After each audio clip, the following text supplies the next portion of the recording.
Alors bonjour à tous, et spécialement à vous. Bienvenue dans mon salon. Alors je vais commencer, puisque tout est prêt. Alors, la vérité s'accorde avec la renommée, soutenait Racine dans Bajazet. Cette citation semble soutenir une idée fréquente de l'époque classique, période de faste et d'élitisme culturel, selon laquelle la renommée de l'auteur participe à la légitimité de son écrit. Dans la continuité d'une affirmation de l'octorialité initiée au XVIe siècle, avec notamment les auteurs de la Pléiade, les XVIIe, XVIIIe et XIXe siècles vont voir émerger des ouvrages célébrant l'œuvre d'un auteur. Au XVIIIe siècle, notamment, une époque qui regarde le siècle qui le précède comme une époque de grand raffinement culturel, les éditeurs vont vouloir mettre en avant la grandeur des écrivains classiques et ainsi les ériger dans la postérité. Ainsi, l'œuvre complète de Molière, Jean de La Fontaine ou encore Racine sont publiées dans des éditions de grande qualité. Paradoxalement, au développement de l'imprimerie et à sa démocratisation au XVIIIe siècle, avec notamment l'arrivée d'ouvrages scientifiques comme l'encyclopédie, des ouvrages élitistes sont pensés en vue d'un faste iconographique et typographique afin de produire un effet de grandeur du texte qu'il contient. Ces livres, qu'aujourd'hui on peut qualifier de livres d'apparat, même si c'est un terme anachronique parce qu'il n'était pas défini comme ça à l'époque, euh, alors, le livre d'apparat tient principalement à deux éléments, le format et l'illustration. Ils sont majoritairement au format in quarto ou in folio, de gros formats imposants avec de grosses marges qui sont des signes ostentatoires d'un grand luxe à l'époque où la quantité de papier influait fortement sur le prix de l'ouvrage. Alors également, les gravures sur les livres d'apparat sont principalement des gravures sur cuivre, car c'était un procédé plus coûteux qui demandait l'utilisation de deux presses différentes. Nous nous intéresserons ici au volume 1 de l'édition de l'œuvre complète de Racine, et plus précisément au frontispice de sa tragédie Britannicus. Alors c'est la première édition luxueuse de l'œuvre de Racine, éditée en 3 volumes aux mensurations généreuses, à savoir 23 cm par 30 cm, ornée de fleurons dorés au dos et d'une tranche en marbre.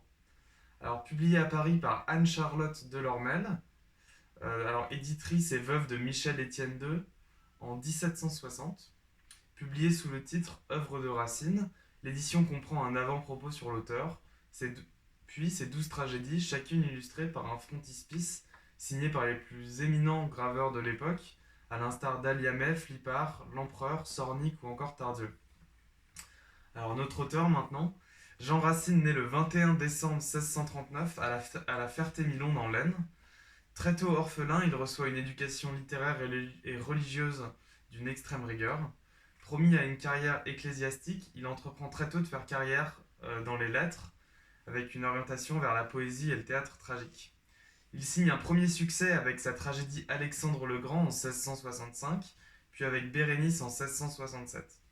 La décennie suivante, excusez-moi, il écrit les immenses pièces qui restent dans la postérité encore aujourd'hui, ses chefs-d'œuvre, à savoir Bérénice en 1670, Bajazet en 1672, Mithridate en 73, Iphigénie en 74, mais également quelques années plus tôt, Britannicus en 1669. C'est une tragédie qui se distingue par sa tonalité grave et somptueuse. Néron, fils d'Agrippine et de l'empereur Claude, pris d'une passion subite pour Junie, amante de son demi-frère Britannicus, décide de l'enlever. La tragédie fait le récit de la montée de tension entre les deux frères, jusqu'à l'inéluctable destin fratricide qui les lie. Elle témoigne également de l'éveil de la cruauté du futur empereur Néron.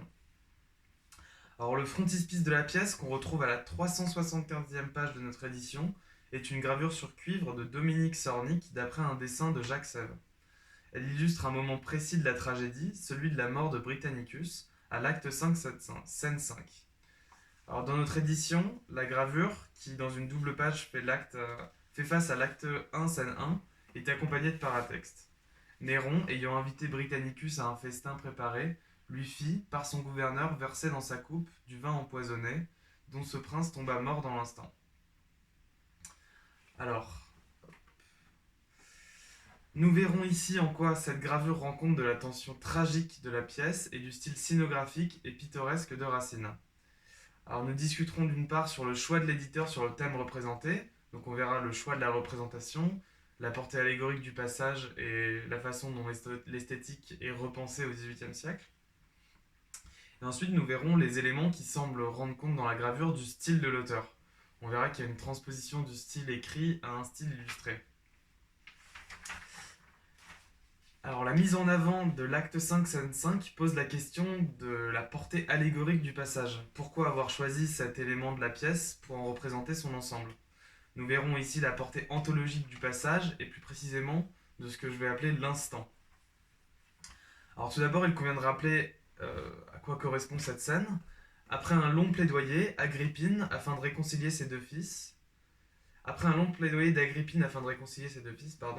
Néron accepte et accepte de se réconcilier avec son frère lors du prochain festin.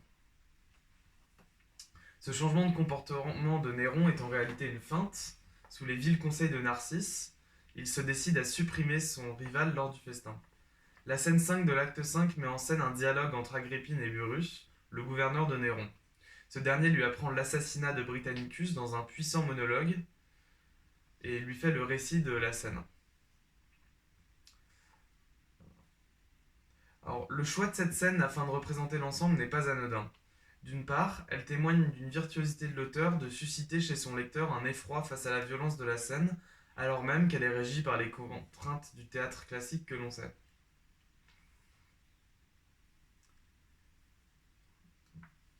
Alors, la règle de bienséance au XVIIe siècle veut que la mort d'un personnage se déroule hors scène et soit relatée sous forme de récit afin de ne pas choquer le spectateur. En cela, ce frontispice est particulièrement intéressant car il offre le tableau d'un assassinat qui se déroule hors champ dans l'œuvre de Racine. L'éditeur ainsi ramène dans le champ une scène pourtant hors cadre dans la tragédie. Cela souligne la capacité de l'image à dialoguer avec le texte et la façon dont ils s'influencent mutuellement. La mise en avant de cette scène rend également compte de l'écart culturel entre l'écriture de l'œuvre et son édition posthume. En cela, elle souligne la façon dont l'époque influence sur les choix éditoriaux. Alors la gravure en elle-même souligne la façon dont l'édition dialogue avec son époque. L'expression de Christian Michel, âge d'or de l'illustration pour parler de la seconde moitié du XVIIIe siècle, prend ici son sens devant le faste de la gravure. L'esthétique de cette gravure reprend à mon sens l'esthétique d'une époque, une esthétique du XVIIIe siècle que l'on connaît bien, celle de l'esthétique rococo, qui se caractérise par ses ornements qui imitent la roche naturelle. Alors on retrouve également des éléments de décoration extérieure et d'intérieur. Alors oui, alors pour petit rappel, l'esthétique rococo serait le mélange entre l'esthétique rocaille et l'esthétique baroque de l'italien barocco. Alors notre gravure est fortement marquée par une dimension architecturale, avec dans l'arrière-plan des colonnes ioniques grecques, qu'on peut voir juste ici, des murs en pierre, ou encore un escalier en pierre. De plus, le mobilier lui aussi est un mélange du style antique et de l'esthétique rococo, comme on peut le voir ici avec les petites ornementations. Alors, par ailleurs, il y a un autre élément qu'on retrouve du style rococo, qui est la torsion des corps, qui est caractéristique de l'esthétique, comme on peut le voir avec le personnage ici, dont on reviendra tout à l'heure, avec les trois personnages de devant en règle générale. Alors le premier plan est marqué par des éléments de décoration intérieure, avec l'argenterie, les meubles, les draps, le drapé notamment, ici ou encore ici. Donc elle est marquée, donc en fait il y a une ambivalence dans le tableau entre un monde intérieur au premier plan et un monde extérieur au second plan. Il me semble que la dichotomie est clairement marquée ici par des lignes horizontales au premier plan et une forme de rupture au second plan avec des lignes verticales. Ça délimite le monde intérieur du monde extérieur. Alors, les lignes horizontales sont marquées, comme on peut le voir, par les arbres ou encore les colonnes. Et les lignes verticales, et les lignes horizontales du premier plan sont marquées notamment par le sol, les meubles ou encore la table. C'est un style qu'on pourrait qualifier, enfin qui me semble relativement exubérant, entre guillemets. La gravure est d'une extrême finesse, avec des détails très fins qu'on peut notamment remarquer dans les drapés ou encore les ornementations sur le mobilier. Une forme de surcharge graphique.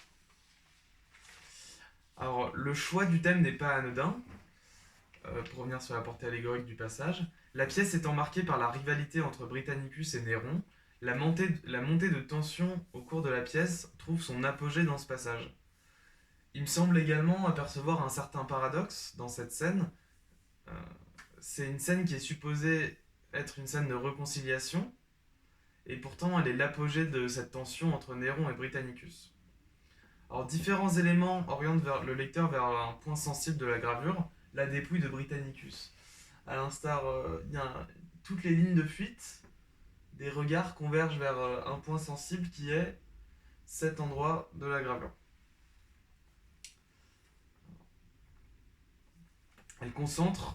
Cette partie-là concentre toutes les tensions de la gravure. De plus, la lumière départage les protagonistes des antagonistes de la scène. Le premier plan est baigné d'un halo de lumière, comme le souligne notamment la tache de lumière sur le sol. Alors, trois personnages sont éclairés. Et, alors, Narcisse à droite, Britannicus au centre et César à gauche, dans une forme de tripartition de la gravure. Alors, il y a une emphase qui est mise sur ces trois personnages, donc comme on l'a vu d'une part par la lumière, également parce qu'ils sont au premier plan. Alors dans le détail, également, ils sont plus détaillés que les antagonistes qui sont au fond. Ensuite dans le mouvement des corps, on peut voir qu'il y a une emphase. Il y a un travail sur le mouvement des corps qui n'est pas le même sur ces trois personnages, comme on peut le voir ici, ou alors on travaille sur la position de Britannicus ou encore de César sur son lit. Alors oui, également, leur mouvement dénote d'une certaine performativité, à l'instar de Narcisse, qui vient de servir la coupe fatale à Britannicus, ou encore César qui porte à ses lèvres la fameuse coupe, et, et Britannicus qui gît sur le lit. Un élément chez chacun de ces trois personnages rentre en résonance, la cruche de Narcisse, le verre de César et le verre de Britannicus. Donc qui rentrent en résonance. Il y a une certaine violence dans la représentation de ce verre qui nous fait penser à du sang. La coupe à côté du corps étendu est ici comparable à l'arme du crime. On note d'ailleurs dans le texte de Racine, Burrus fait l'analogie entre le fer et le poison, le fer de la lame et le poison de la coupe. Alors l'analogie iconographique entre le vin et le sang peut également nous faire penser au motif de la scène CENE, donc le banquet autour duquel trônent les apôtres et Jésus, parmi eux Judas. Alors l'iconographie de cette gravure, sur le principe de la mémésis, essaye de rendre compte de la tension tragique que revêt ce passage dans la pièce de Racine. Nous verrons en quoi elle s'appuie sur des éléments stylistiques, afin de rendre compte au mieux de la pièce. Alors il y a à mon sens dans cette gravure une volonté de calquer le style racinien. On pourrait y voir une inspiration de l'éditeur dans le motif de Lut Pictura Poesis. Alors c'est une expression latine qui nous vient d'Horace, qu'on pourrait traduire de la façon suivante. Il en va de la peinture comme de la poésie. C'est une théorie qui interroge le rapport entre les arts écrits et les arts figurés. Il convient de noter d'abord la dimension scénographique dans l'écriture racinienne. Le style de l'auteur est marqué par un sens du pittoresque et une force d'évocation puissante. On peut voir dans le monologue de Burrus une forme d'ekphrasis de la scène. Il y a une réelle tentative de la gravure de s'approprier le style racinien, de capter en quelque sorte l'âme de la pièce de Racine. Alors selon l'historien Henri-Jean Martin, dans La naissance du livre moderne, le frontispice est comme un miroir mystique du livre, il est la porte d'entrée d'un ouvrage, Il agit à la fois comme un gardien, mais également comme un guide. Loin d'être simplement ornemental, la portée iconographique du frontispice peut se révéler essentielle à la compréhension d'un ouvrage. Selon Henri-Jean Martin, elle est une illustration en soi, résumant de façon purement iconique l'esprit de l'ouvrage. Le frontispice, pensé comme un espace monumental et architectural, devient une conception picturale qui participe à la cohérence sémiologique de l'ouvrage. Selon Marc Fumaroli, c'est un espace visuel unique où les différentes significations ne sont plus disposées comme un ne sont plus disposées mais vues comme un ensemble unifié. Il y a une tentative selon moi ici de résumer la pièce de façon iconique dans son style et dans l'espace mis en scène par Racine. On retrouve d'une part l'évocation du décor. Alors Burrus parle de César coupe à la main, c'est un élément qui a été repris, ou alors la coupe de Narcisse, la coupe de ses mains par Narcisse est remplie. Alors on voit Narcisse, il a bel et bien la coupe, la cruche, excusez-moi. Alors on retrouve également un rappel de l'attitude des personnages. Il tombe, je cite le texte de Racine, il tombe sur son lit sans chaleur et sans vie. On voit qu'il y a une tentative de restitution de la plus fidèle façon possible du style racinien. Combien ce coup frappe tous les esprits. On peut noter les différents regards dans ce passage. Alors la moitié d'épouvante et sort avec des cris. On peut voir donc la cohue et la fureur de la scène. Alors pour parler de César, il dit d'aucun étonnement il ne paraît touché. C'est assez intéressant ici de regarder l'expression de César qui est c'est vrai que il n'y a aucun étonnement qui transparaît. Euh, on- il a une attitude que moi je qualifierais à la limite de placide, presque même de jovial. C'est assez intéressant. Et donc, alors pour parler de Narcisse, il dit sa perfide joie éclate malgré lui. Alors, on peut voir qu'il y a que c'est assez intéressant parce que ça laisse pas mal place à l'expression pour l'illustrateur. Et, euh, et chez Narcisse, c'est un, il est assez complexe son expression faciale. On pourrait y voir ouais, une sorte de. Pas un désarroi, mais. Ouais, non, c'est compliqué. Alors le rapport à l'espace et au temps est également intéressant dans notre gravure. D'une part, selon la règle d'unité d'espace, la pièce se déroule uniquement dans l'enceinte du palais. La question du lieu de la représentation ne se pose alors pas réellement. Le décor sera le décor du palais, décrit par Racine. La question du temps, elle, témoigne à mon sens de certains enjeux de la représentation picturale. Comment représenter la temporalité dans la gravure? Alors le dessinateur Jacques de Sèvres a pris le parti de représenter un instantané de la pièce. Déjà d'une part, l'instant représenté par la gravure dure 17 vers. Le monologue de Burrus présente un second mouvement où il fait le récit de la mort de Britannicus. L'utilisation du présent par Racine semble également témoigner d'une temporalité figée. Il tombe, la foule s'épouvante, il demeure penché, Narcisse en vain, affecté quelques ennuis et sa perfide joie éclate. Alors la gravure semble vouloir reprendre cet instant de 17 vers où le temps semble figé par Racine. Alors picturalement parlant, l'instantanéité de la gravure est marquée alors d'une part par la position des corps. Alors on va commencer par les personnages du fond. On peut voir que il y a vraiment une notion d'instant, d'instant capturé. On voit que les personnages sont encore en mouvement, à l'instar de ce personnage qui semble partir d'un côté, ou alors l'effroi sur leur regard. Alors, pour ce qui est des personnages de devant, euh, alors Narcisse semble avoir à peine servi le poison. La torsion de son corps témoigne de l'instantanéité du moment. La posture de César également. On voit qu'il s'apprête, la façon dont il tient sa coupe montre qu'il s'apprête à boire le verre. Le seul personnage qui en apparence semble immobile, c'est Britannicus, dont le corps inerte gît sur le lit. Alors il y a aussi l'instantanéité du moment est aussi mise en avant par les éléments du décor.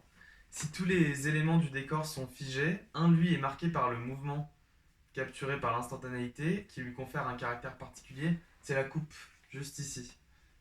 En opposition à un décor immuable qui semble quasiment factice, à l'instar de cette table qui est, euh, qui est impeccable, le seul objet animé, c'est le calice qui est en train de tomber des mains de Britannicus. Le fait que le vin coule encore du calice nous donne une indication de temps. Cet instantané se situe une fraction de seconde après la mort de Britannicus. Cette quasi-instantanéité. Alors, je crois que j'ai un plan en plus gros. Juste ici. Cette quasi-instantanéité de la mort de Britannicus est rappelée par les vers de Burrus. Mais ses lèvres, à peine en ont touché les bords, le fer ne produit point de si puissants efforts. Alors cet effet de mouvement met une emphase sur la coupe et ainsi cristallise toute l'attention de la scène en son sein. On pourrait également y voir, et je m'y risque à une interprétation hasardeuse, on pourrait voir dans le vin une forme de rappel du temps qui passe, une évocation ou moins de la temporalité, à la façon d'un sablier. En cela, cette gravure serait une forme de vanité, d'autant plus que le terme de la mort y est largement représenté, puisqu'il est même au centre de la gravure. Donc cela met en avant la tension entre l'immobilité et le mouvement, tout un paradoxe de la scène entre la fureur et une sorte de calme qui apparaît dans la gravure. Alors en conclusion, cette gravure intéresse particulièrement notre étude sur le rapport entre le texte et l'image. Elle témoigne assez bien, à mon sens, de la façon dont les deux dialoguent entre eux et s'influencent mutuellement. D'une part, la gravure prend le parti de représenter une scène hors champ, dans la tragédie de Racine, celle de la mort de Britannicus rapportée par Burrus. De plus, cette gravure témoigne de la façon dont l'époque influence la ligne éditoriale et l'iconographie de l'ouvrage. La gravure est empreinte du style de l'époque, influencée par une esthétique rococo, notamment au niveau de l'immobilier et de l'exubérance graphique de l'illustration, euh, et aussi de l'opposition caractéristique entre espace intérieur et espace extérieur. De plus, il me semble voir une certaine volonté du dessinateur de reprendre de façon iconique la scène dans une tentative de transposition du style racinien. Le style éminemment scénographique de Racine pose la question de la représentation, de sa représentation. La gravure prend ici le parti de l'instantané, en accord avec la temporalité du passage de Racine. On retrouve également des rappels à différents éléments ornementaux, mais également des éléments performatifs, comme la cruche de Narcisse ou encore la coupe de César. Et enfin, hop, je, je voulais vous montrer. Oups. Alors, tac. Pour finir. Ah, bah je crois qu'on a perdu. Alors, tac. Ça veut bien.